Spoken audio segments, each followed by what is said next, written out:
baby, hi baby, hi baby, hi baby, hello.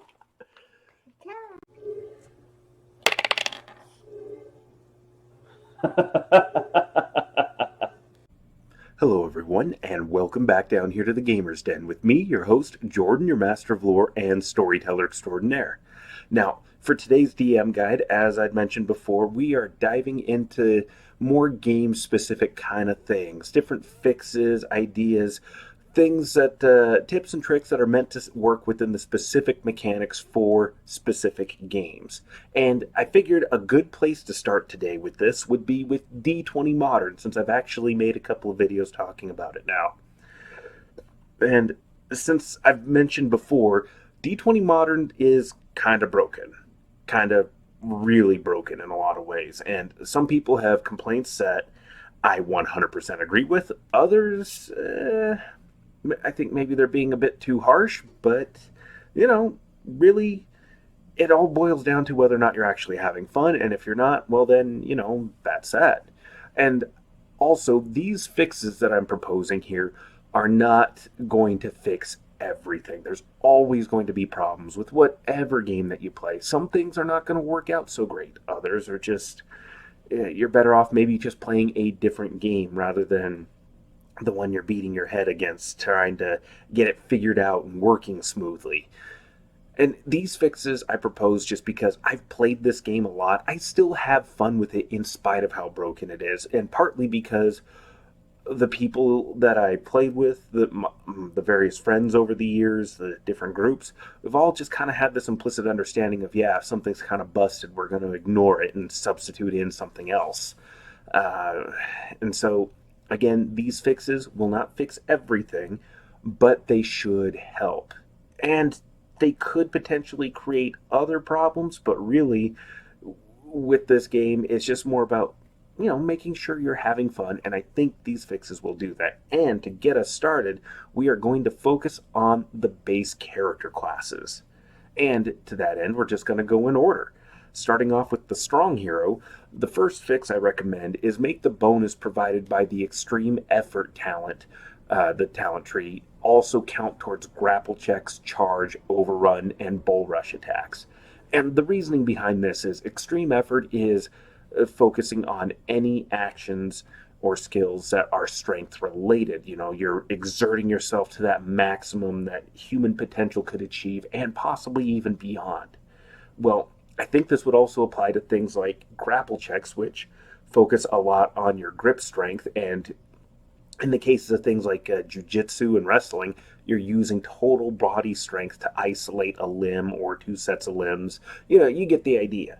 The totality of your whole body should be stronger than one person's singular limb. So, and not only that, but you're learning to exert more efficiently and the like. So, we think that would apply to grapple checks. Or think about um, running backs and different linemen, the way in football and how they exert themselves, just charging and blasting through the defensive lines and any people going to tackle receivers. And same thing with overrun and bull rush. Those all follow the same kind of idea that charge does. So I don't see any reason why this bonus couldn't count for these things. And in addition, the next fix is going to be doubling the effectiveness of the Ignore Hardness talent tree and the Melee Smash talent tree. So that will take each of them respectively from 1 each time you select it to 2. And that just makes these much more useful and much more viable, in addition to extreme effort being made much more viable and useful as well. This doesn't expand your abilities into any ranged attacks that you will probably be making, only melee, but that's still very useful. And melee damage can kind of get a little bit out of hand because it can just scale up and up and up and up, whereas ranged attacks, at least in the base rule set without any tweaks or fixes, can kind of end up stagnating a little bit. But there's a wider variety of ranged attacks and different kinds of weapons that can be utilized that can just inflict incredible amounts of damage, particularly after you tweak things a little bit. But in the interest of tweaking and adjusting a little bit, we move on to the fast hero. Now, fast hero doesn't really have a whole lot of problems with it. The biggest problem is that it's too good of a class. Every single character build will benefit from at least one level dip into fast hero because of the defensive talent tree and the defense bonus that you get. You start off getting a +3 right off the bat, and if you take a second level, you get a +4 right there, and the defensive talent tree just helps to reduce so much damage. Even just getting that first initial ability out of it is incredibly useful. So in this case, I would say for the fast hero, scale back the defense bonus progression by 1. So you start off with a 2, then you bump up to a 3, eventually moving up to a +7 instead of a +8. You still get the best class defense progression out of all the base classes, but it's still just that much closer to the other character classes. And I also recommend adding in the sneak attack ability as its own tree to compete with the defensive talent tree. And it's the sneak attack is not meant to. It does not compete as. It's not equivalent to everything in the defensive talent tree. This is just an offensive boost. But it's one that fits with so many different character builds. It's like that classic rogue, and I'm hard pressed to picture a fast hero, who focuses on their stealth skills and doesn't have sneak attack mixed into there.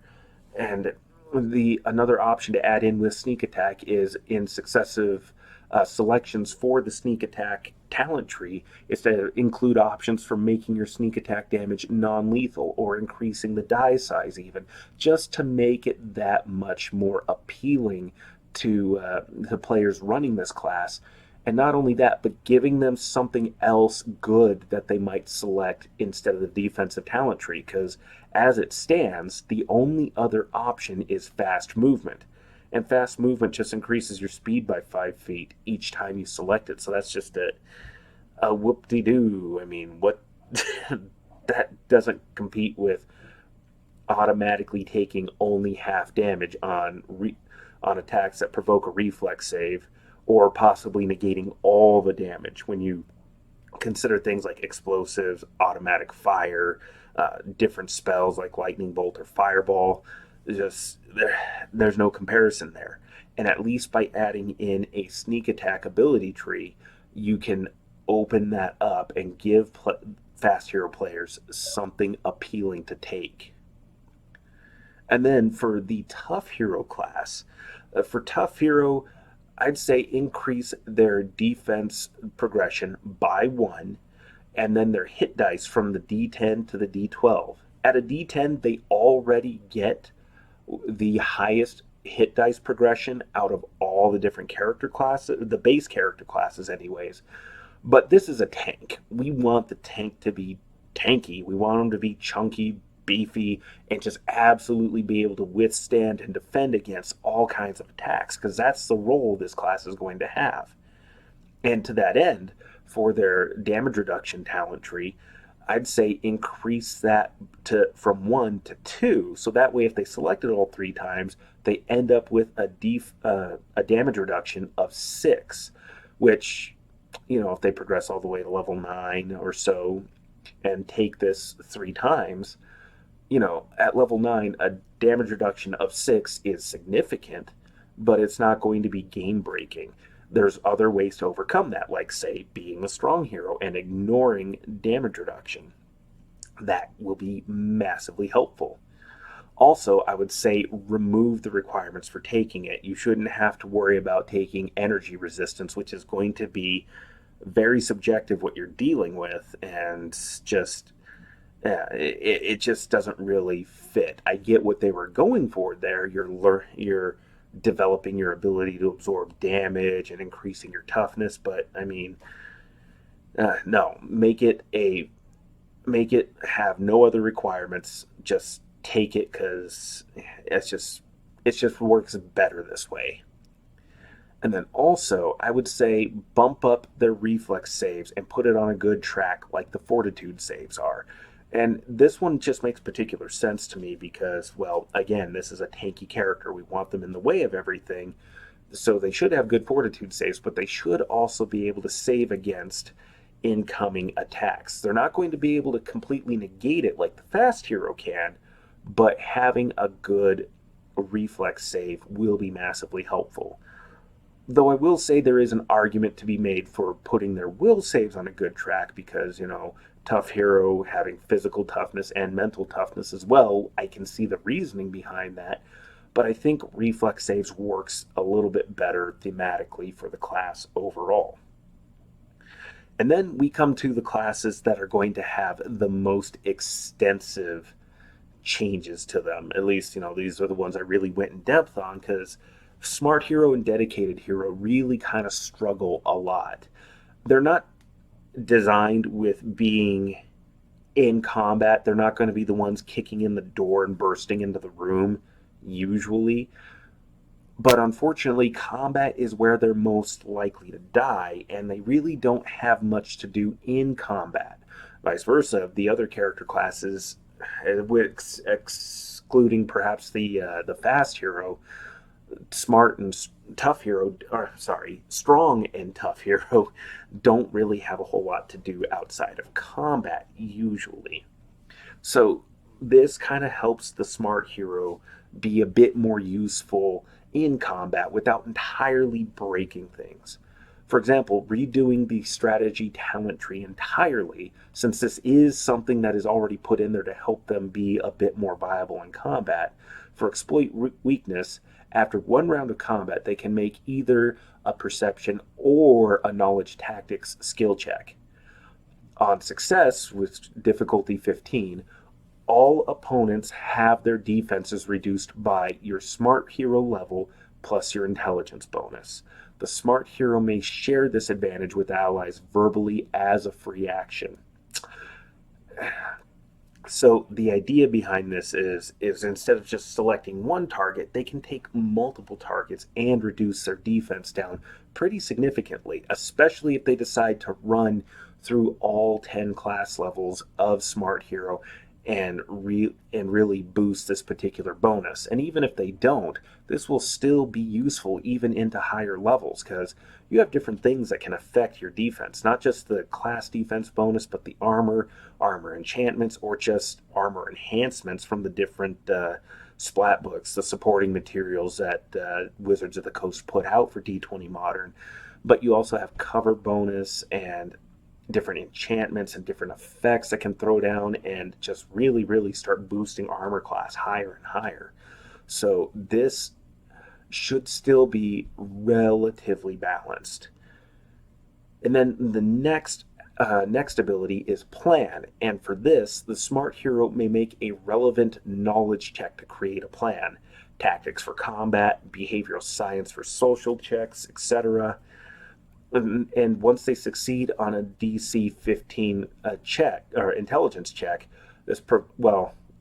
their skill check, the relevant skill check that is, this provides a basic plan that provides a bonus to the relevant skill checks and or combat rolls, which will be subject to GM adjudication and the player's ability to sell the GM on this. So take, for example, Ocean's 11. They're coming up with a plan for enacting this really grand scheme of a robbery.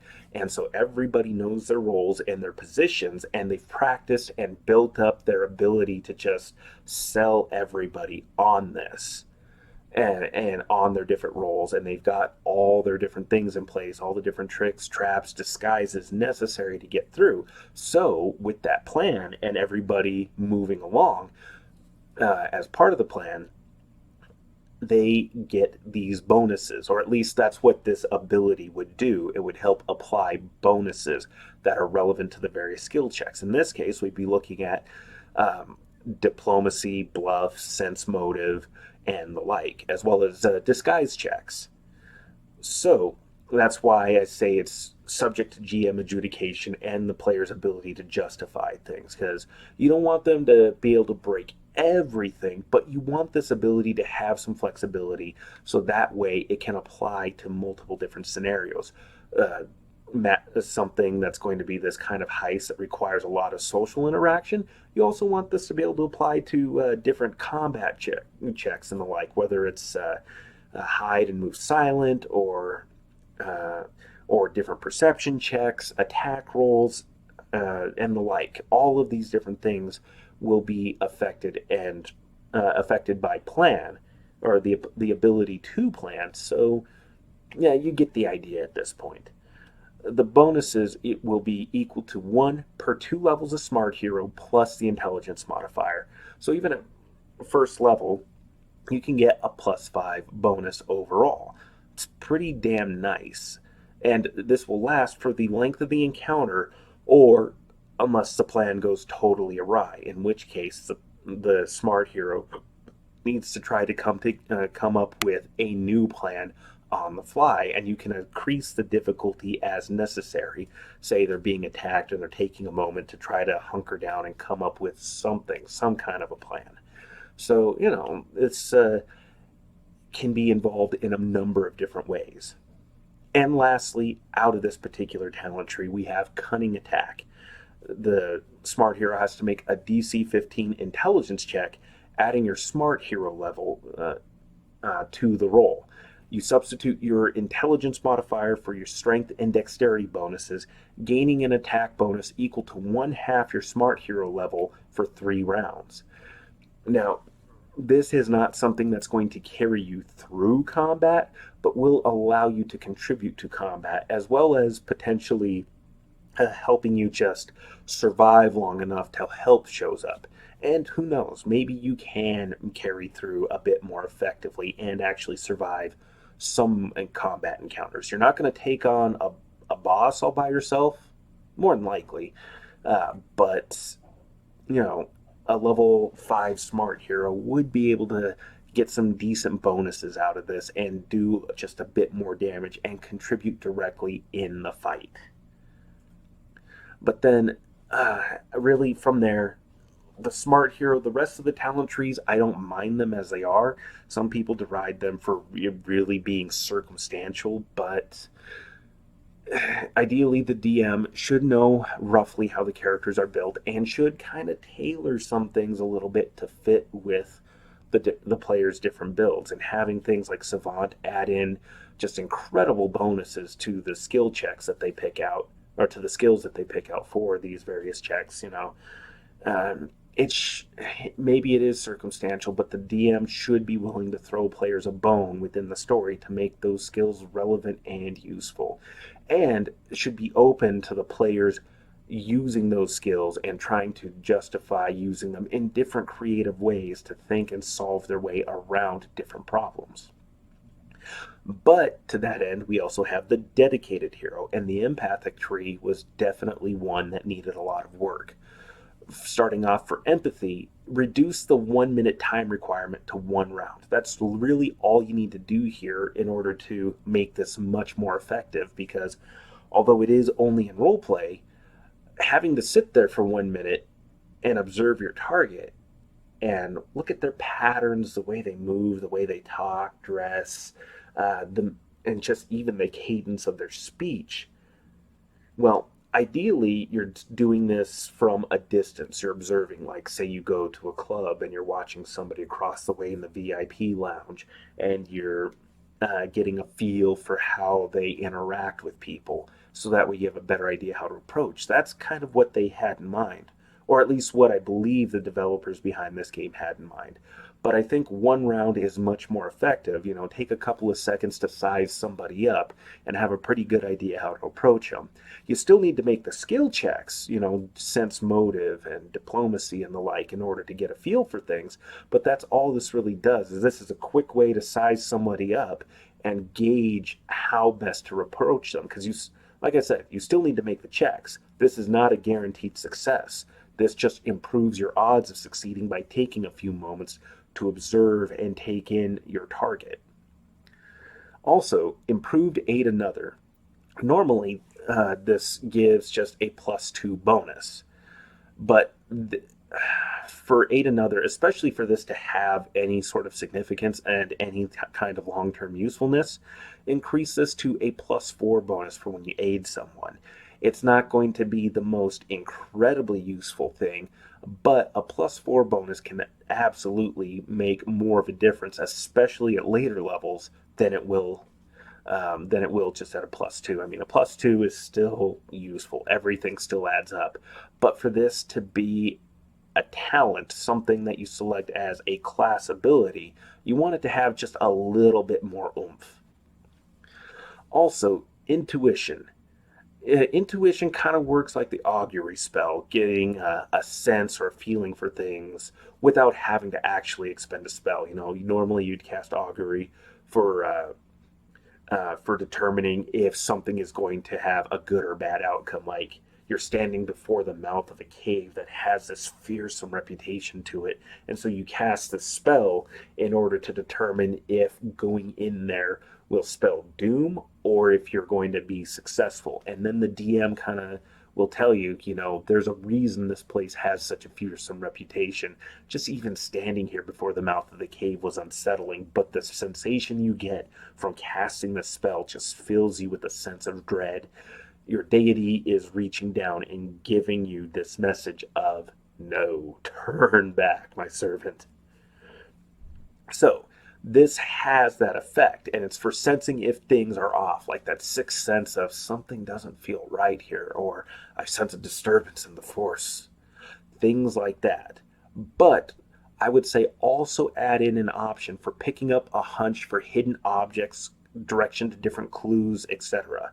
It won't reveal them, but it points the player in the desired direction. Like, something didn't feel right back in the study there. Yes, the body is here, but something's off in there. Something just gave you a sense of wrongness. There's something missing that you're not quite putting your finger on. It doesn't immediately give away what's going on, but it is a way for them to tap into the GM as a resource and get them looking maybe not exactly at what they need, but in the right area. And they go around and they investigate the bookcase and find that one of the books is actually attached to the shelf. They pull it, opens up a secret door, and boom, the story can progress. So that makes this much, much, much more useful and much more widely applicable. And then after that, the healing tree. The healing tree, oh my god. I mean, healing already takes a lot of time as it is, so this is a talent that affects a skill that is technically outside of the adventure in most cases, but you could make some use of it. So I'd say double the effectiveness of each progression for all the bonuses that you get to the heal skill check and the surgery skill checks, and reduce recovery times by 1/4. So this way it has a larger and faster ability to affect gameplay and kind of keep adventurers, the different characters, rolling along at a much better pace, and also give the dedicated hero a much better ability to act as the group medic if that's what they're building for. And then the insightful tree.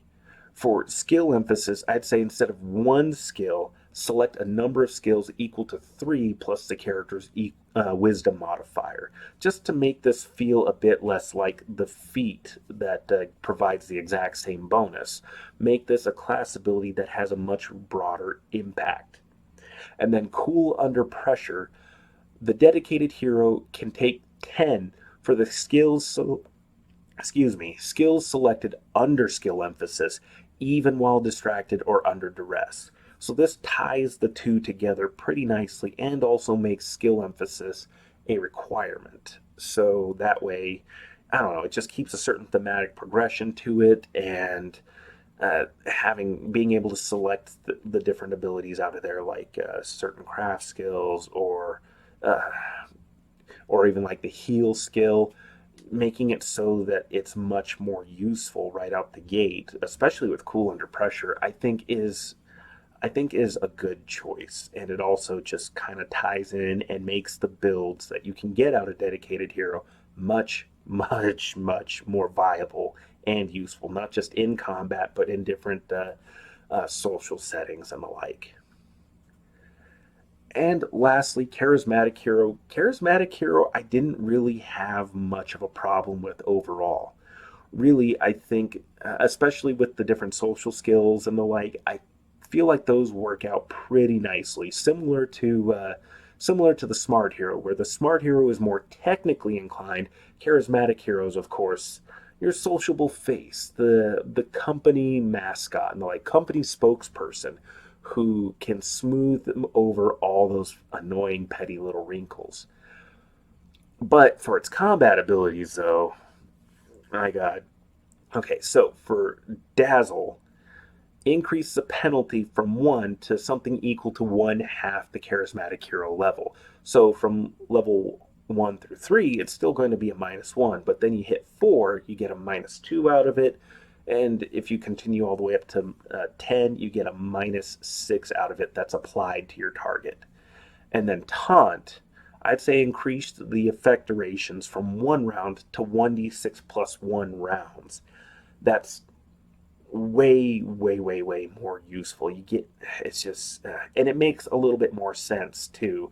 Those rounds are just going to be a couple of seconds. They're just, it's really quick, really easy, and fixing these two abilities, I think, just adds that much more to the charismatic hero class, and they're still useful out of combat, and now they're more useful in combat as well.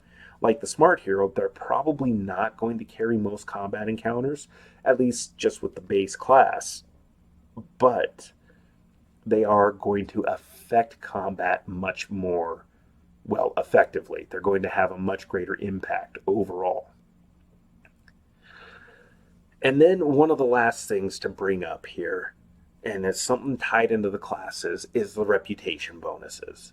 I like the reputation system in theory, but there's just a larger context overall that's affected by more than just the classes, or at least I feel like there should be. So I'd say leave the class progression intact overall, but make it more of a resource rather than just a static number that can increase or decrease depending on the player's actions. And for example, there's a feat, Renown, that adds +3 overall to their reputation. There's also, I'm spacing on the feat's name, but it reduces a reputation by 3, making them a little bit less well known, which can be useful if a character is looking to suppress their infamy and make themselves less recognizable. And just as an example of players' actions and the reputation score having an effect on gameplay overall, for example, the strong hero single handedly beats down 5 thugs on live TV with their bare hands. They might see the reputation jump by 3 points, signifying sudden local renown and a face being plastered everywhere. This would also have the impact of making them much more recognizable to their enemies. And also, because he has such a high reputation score now, their reputation would work as a negative in regard to his opponents. So, say he's trying to, for some reason, trying to roll diplomacy, or say the charismatic hero in the party shows up to try to negotiate on their behalf, the strong hero's reputation score would serve as a penalty in that case, increasing the overall difficulty in trying to negotiate with these people.